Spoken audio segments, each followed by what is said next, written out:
नमस्कार मित्रांनो, आज मी निघालो आहे महाराष्ट्राची कुलस्वामिनी नाशिक जवळच्या सप्तशृंगी देवीच्या दर्शनासाठी। नेहमीप्रमाणे कामातून वेळ काढून शांत आणि भक्तिमय वातावरणात रमण्यासाठी हा प्रवास सुरू झाला आहे। मुंबईहून ट्रेन पकडली आणि आता थेट नाशिक रोडला उतरलो। नाशिक शहरातून बाहेर पडल्यावर रस्त्याचा आजूबाजूचा परिसर हा निसर्गरम्य होत गेला। आजूबाजूला सुंदर डोंगर आणि हिरवीगार वनराई। प्रवास खूपच छान वाटतोय। फायनली आम्ही गडाच्या पायथ्याशी उतरलो। गाडी पार्किंग करून आम्ही पुढे चालत राहिलो। पुढे चालता चालता आम्हाला डोंगरावर देवीचे मंदिर दिसले, म्हणून एक छोटासा व्हिडिओ बनवला। दुपारचे वाजले होते 12, तरी खूप थंडी वाजत होती। बघा मित्रांनो, रोपवेमध्ये जायच्या लाईनमध्ये किती गर्दी आहे। इथे जवळजवळ 1 तास तरी लागेल असं वाटतंय, पण आईच्या दर्शनाची ओढ लागली आहे, त्यामुळे थोडी वाट पाहावीच लागणार। अखेर 5-10 मिनिटांच्या प्रतीक्षेनंतर आम्ही रोपवेमध्ये बसलो। हा प्रवास खरंच खूप रोमांचक होता। जसं जसं वर जायला लागलं तसं डोंगरामध्ये देवीचं मंदिर दिसायला लागलं। खूप छान वाटत होतं। रोपवे पण खूप छान आणि नीट अँड क्लीन होतं, त्यामुळे काहीच नाही, सगळं बघत होतो आजूबाजूचे नजारे। खूप भारी वाटत होतं।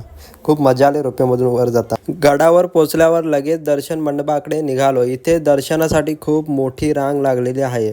सप्तशृंगी मातेचा उदो उदोच्या जयघोष रांगेतून हळूहळू पुढे सरकत आम्ही थेट देवीच्या मंडपाकडे निघालो।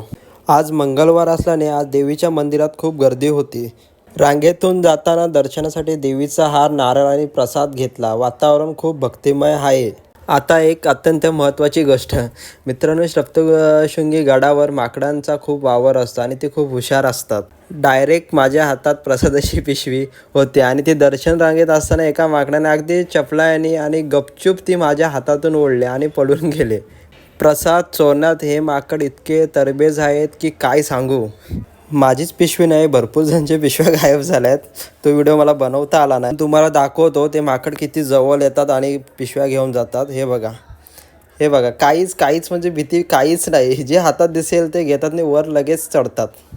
हे बघा, तुम्ही बघू शकता, वर बघा, एका जणाची पिशवी चोरले आणि वर जाऊन खातात आणि पिशवी परत खाली फेकतात। रांगेत पुढे सरकत अखेर तो क्षण जवळ येत चालला आहे। जसं जसं पुढे सरकते तसं तसं देवीचे दर्शनाची ओढ अजून लागत चालली आहे। अखेर सप्तशृंगी देवीचे दर्शन झाले। देवीचे तेज बघून सगळे कष्ट दूर झाल्यासारखे वाटले। डोळे भरून देवीचे रूप पाहिले आणि दर्शन घेऊन बाहेर पडलो।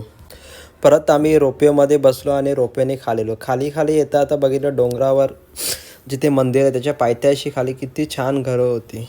खूप भारी वाटलं बघून, पण आम्हाला एवढा टाईम नव्हता तिकडे जायला, त्यामुळे खूप उशीर झाल्यामुळे आम्ही तिकडे जाऊ शकलो नाही, म्हणून मी हा छोटासा एक शूट केला आहे। खूप छान आहे, एवढं की विचारू नका, पण नक्कीच नेक्स्ट टाईम काढून जाऊ। तुम्ही बघू शकता अशा प्रकारे देवीचा गड दिसतोय, खूप उंचावर आहे। जरा आम्ही गाडी घेऊन खाली येऊन जरा थांबलो, तिथे स्पॉट होतं फोटो वगैरे काढण्यासाठी, म्हणून थांबलो होतो, म्हणून हा व्हिडिओ बनवला। फोटोशूट काढून व्हिडिओ काढून गाडीत बसलो आणि पुन्हा मुंबईच्या दिशेने परतीचा प्रवास सुरू केला। एकूणच हा प्रवास अस्मरणीय होता। गर्दी, माकडांचा खोडकरपणा आणि देवीचे अदृश्य दर्शन, सगळ्याच गोष्टी कायम लक्षात राहतील। तुम्हाला हा ब्लॉग कसा वाटला कमेंट करून नक्की सांगा। जर तुम्ही सप्तशृंगी देवीच्या दर्शनाला गेला असाल तर तुमचा अनुभवही सांगा। पुन्हा भेटूया पुढच्या ब्लॉगमध्ये, तोपर्यंत बाय बाय।